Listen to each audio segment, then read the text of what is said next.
Hi అండి అందరికీ.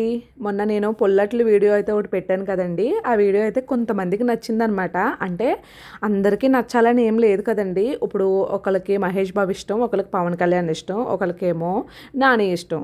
అలా అని చెప్పేసి అందరి హీరోలని ఒకళ్ళే ఇష్టపడలేరు కదండీ! అలాగే ఒక్కొక్కళ్ళ రెసిపీ ఒక్కొక్కళ్ళకి నచ్చుతుందనమాట. అంటే నా రెసిపీ కొంతమందికి నచ్చింది. కొంతమంది అయితే మంచిగా పెట్టారు కామెంట్లు. కొంతమంది అయితే అమ్మో! ఇదేంటమ్మో బుర్ర తినేస్తుందని, సోదని, అదని, ఇదని పెట్టారు. ఓకే. నేను ఆ కామెంట్లు పెట్టినందుకు కూడా ఏం ఫీల్ అవ్వలేదు. కాకపోతే ఏంటంటే ఒకళ్ళని కొత్తగా ఎవరైనా యూట్యూబ్‌లోకి వచ్చారంటే మీరు ఎంకరేజ్ చేయండి. మీకు వీడియో నచ్చకపోతే స్కిప్ చేసేసి వెళ్ళిపోండి తప్ప వాళ్ళని బాధ పెట్టేలా మాట్లాడకండి.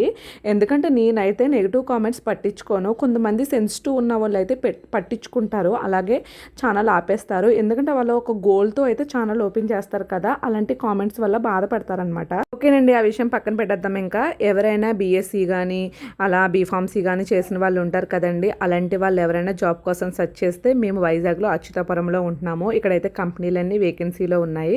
ఎవరైనా జాబ్ కావాలితే అచ్యుతాపురం వచ్చి అలా జాబ్స్ అయితే వేకెన్సీలో ఉన్నాయండి. అచ్యుతాపురం అంటే అనకాపల్లి దగ్గరలోననమాట. ఇక్కడికొచ్చి జాబ్‌ని ఎతుక్కోండి.